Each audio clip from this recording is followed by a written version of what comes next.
ایک مرتبہ مولا رضا کے پاس ایک شخص آیا، مولا رضا سے کہنے لگا مولا کچھ عطا کیجیے۔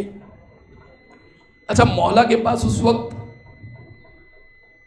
ایک طبق رکھا ہوا تھا جس میں بڑے انگور تھے۔ اب مجھے نہیں معلوم کہ آپ نے عرب کے انگور دیکھے ہیں یا نہیں، انگور بہت بڑے بڑے ہوتے ہیں، عرب میں انگور بڑے پائے جاتے ہیں۔ اس نے کہا مولا کچھ عطا کیجیے۔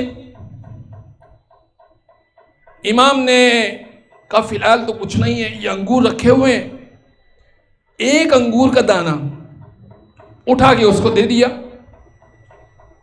اس نے کہا مولا یہ کیا دے رہے ہیں آپ؟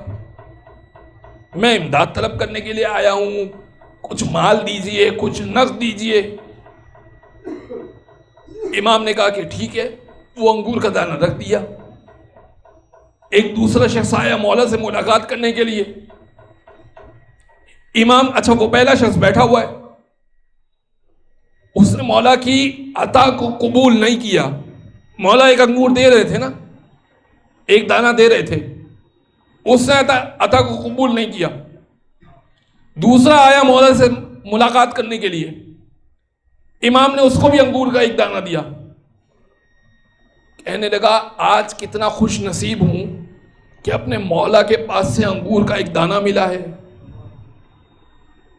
مولا نے کہا کہ کیا تو اتنا قدردان ہے؟ کیا واقعی تجھے اس بات کی قدر ہے کہ تم مولا کا دیا ہوا اہم سمجھتا ہے؟ اس نے کہا یقیناً مولا۔ تو امام نے کہا کہ اچھا تو پھر یہ خوشہ بھی لے لے۔ انگور کا پورا خوشہ دے دیا اس کو۔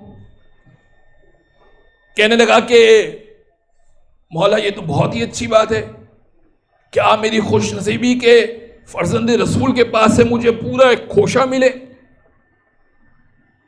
امام نے کہا یہ پورا تھال لے لے۔ اس نے کہا مولا بہت نوازش آپ کی، آپ نے مجھے اس لائق سمجھا کہ آپ نے مجھے تھال دیا۔ امام نے غلام کو بلایا، کہ جس باغ سے وہ انگور کے خوشے اتارے وہ باغ اس کو دے دو۔ اس نے کہا مولا آپ عطا پہ عطا کی جا رہے ہیں۔ امام نے کہا اس باغ میں جتنے گھوڑے بندھے ہوئے ہیں وہ بھی تم لے لو۔ وہ کہنے لگا فرزند رسول کتنا عطا کریں گے؟ کہ جب تک تم شکر کرتے جاؤ گے ہم عطا کرتے جائیں گے۔ وہ پہلا شخص کہنے لگا مولا میرے لیے اتنا کافی ہے۔ دوسرا شخص کہنے لگا مولا میرے لیے اتنا کافی ہے۔ وہ چلا گیا، بہت امیر ہو گیا۔ بیٹھے بیٹھے پہلا شخص بڑا پریشان، کہنے لگا فرزند رسول کاش وہ دانہ قبول کر لیا ہوتا۔ کہا تم نے مولا کی عطا کو قبول نہیں کیا۔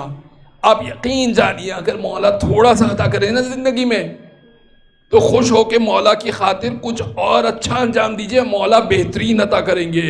ایک درود پڑھ دے محمد و آل محمد۔